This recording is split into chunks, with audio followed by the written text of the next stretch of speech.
and welcome to the Clearly Reformed Podcast. I'm Kevin DeYoung, Senior Pastor at Christ Covenant Church in Matthews, North Carolina, and today's episode is entitled, The Case Against Christians Attending a Gay Wedding.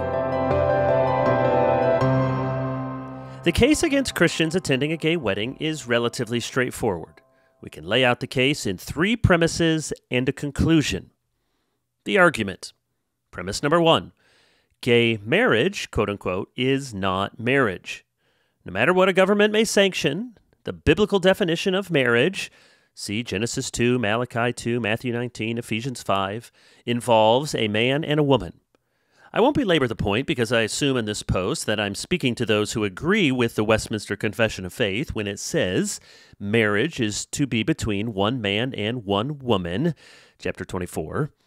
Gay marriage, quote-unquote, is not only an offense to God, sanctioning a kind of sexual activity that the Bible condemns, Leviticus 18, Leviticus 20, Romans 1, 1 Corinthians 6, 1 Timothy 1. Gay marriage, quote-unquote, does not actually exist. Premise 2. A gay wedding celebrates and solemnizes a lie. Whether the service is done in a church or in a reception hall, whether it is meant to be a Christian service or a secular commitment ceremony, a gay wedding declares what is false to be true and calls evil good. Premise 3. Attendance at a gay wedding bears public witness to the purported goodness of what is taking place in that public event. This is where many good Christians disagree, even if they agree with the first two premises, so let me expand on this point. A wedding is categorically different from a birthday party, a meal at someone's house, or just hanging out. There is no legal reason people need to have a wedding ceremony. Beyond one or two witnesses, there is no requirement by the state to make the joining of two persons in matrimony a public event. The reason for the public event is so that friends and family members can join in the celebration of what is taking place. It used to be that people were asked to raise any objections they might have, to speak now or forever hold their peace. That part of the liturgy underscores the public nature of a wedding and the way in which those in attendance were assumed to be lending their support and affirmation for the marriage about to be established.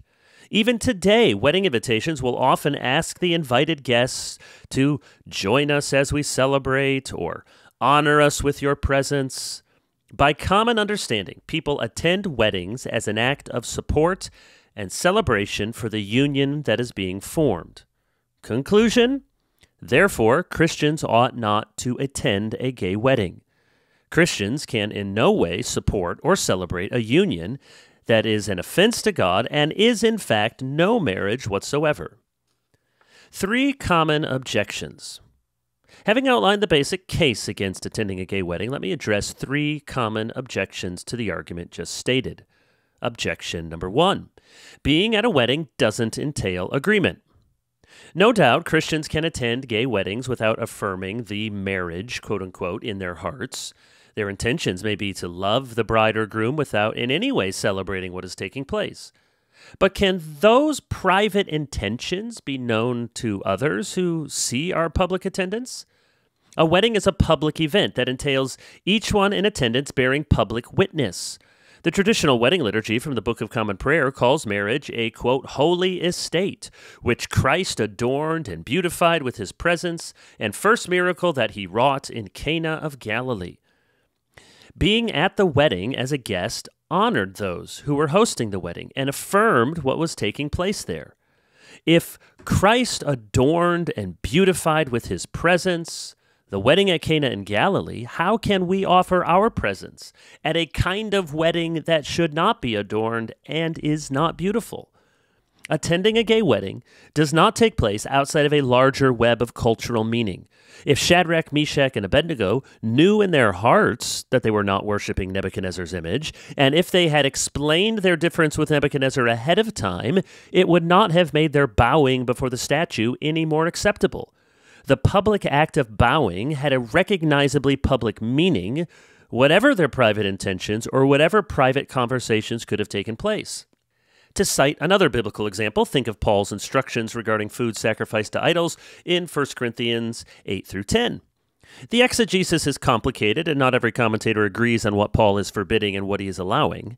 I think Paul forbids eating any meat that was knowingly used in pagan worship. But at the very least, we know that Paul opposes any involvement in the practices that take place in pagan temples.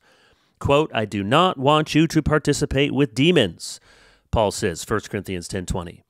It seems to me that attending a gay wedding with the inevitable singing and clapping and rice throwing and cheering and hugging at the receiving line is more like participating in an ungodly ritual than eating the meat that was previously used in the ritual.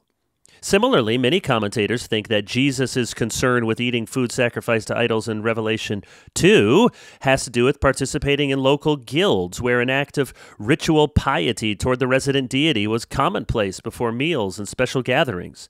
If this, or something like it, is the context for the admonitions to Pergamum and Thyatira, we have another reason to steadfastly avoid participating in a public event where the god of Eros is implicitly honored above and in place of the God of the Bible. Objection number 2, Christians should show compassion and build bridges with unbelievers. Of course, Christians want to extend love and keep the door open for gospel conversations. But surely this good desire is not by itself a sufficient moral framework for making ethical decisions.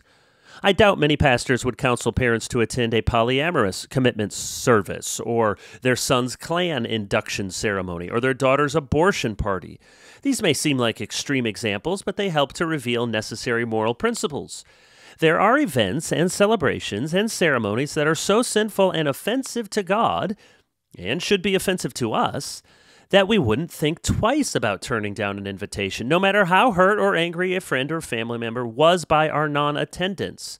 I suspect that gay weddings don't offend many Christians in the same way because these ceremonies have already become normalized. As much as I sympathize with my congregants who are desperate to maintain relational ties with their loved ones, I also need to help them realize that they cannot be bound by the relational threats that loved ones make when we do not agree with their sinful choices. To be sure, we do not want to push people away. We want to keep the door open for gospel conversations. But in almost every instance I deal with as a pastor, it's not the Christian parents or Christian friends who are closing the door or pushing people away. Almost always, it's the person choosing a non-Christian path who refuses to have a relationship with someone who won't deign to affirm their idolatrous decisions. If the relationship is truly at stake in attending a gay wedding, it is not because the Christian grandmother is choosing to cut off her gay grandchild by not attending the wedding. It is because the gay grandchild chooses to cut off the Christian grandmother who will not join in a public celebration of what she knows to be wrong. Objection number 3. Christians who refuse an invitation to attend a gay wedding are guilty of pharisaical censoriousness. As Christians, we gladly sing and shout that Jesus was a friend to sinners. Throughout the Gospels, sinners flock to Christ, even as many of the religious establishment grumble against him. We are right to condemn the spirit of the older brother that cannot rejoice over the lost son who had come home. But we must remember that the 3 examples in Luke 15 are all about lost things and lost people that were found, about sinners who had repented, about God's love for prodigals who come to their senses, leave their sins behind, and return to the Father. The fact is that even as Jesus gladly ate with sinners, and as sinners were drawn to him, he never joined in any occasion where sin was being freely practiced, much less celebrated. He called Zacchaeus to eat with him, but he did not attend a retirement party honoring Zacchaeus after a lifetime of cheating people and collecting their taxes. The parable of the prodigal son is meant to rebuke the scribes and Pharisees. Today, the parable can serve as a necessary rebuke to all who are unwilling to accept that God's grace can forgive and change repentant sinners, homosexual and transgender sinners among them. The parable can also serve as a warning to those who are quick to stand apart from the rest of their redeemed family. But the parable offers no rebuke to those who refuse to show up at events that condone and commend sinful behavior. The older brother got it wrong, not because he refused to attend the activities of his lost brother, but because he would not rejoice when his lost brother had been found. What is at stake? The question of attending a gay wedding is just one of many difficult issues Christians will need to face in our strange new world. The issue demands compassion, but also clarity and courage. For Christians who agree on the sinfulness of gay marriage, quote unquote, the issue is not on the same level as the Trinity or the person of Christ, but neither is the issue mere adiaphora. Attending a gay wedding or counseling other Christians to do so raises serious concerns in my mind. I am concerned that Christians will take this approach as a sign that gay marriage, quote unquote, while not ideal, is not a serious sin and not fundamentally inconsistent with the nature of marriage itself.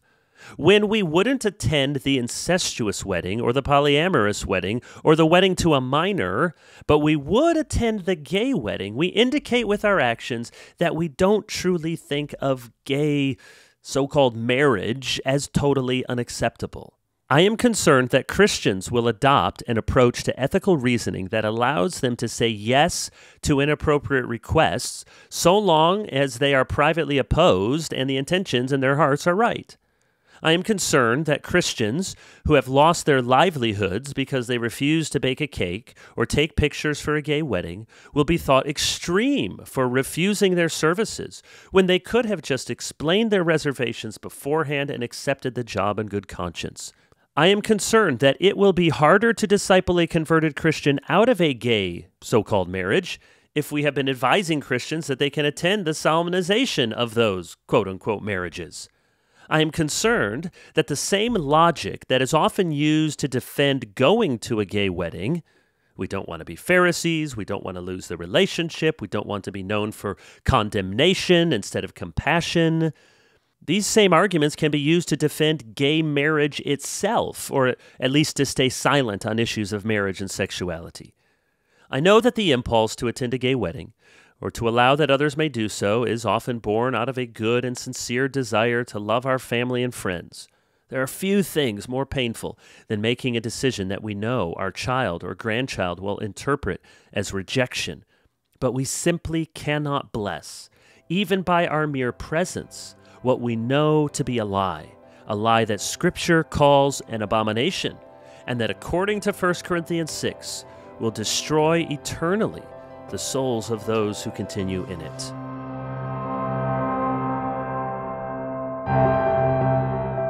Thanks for listening to the Clearly Reformed podcast.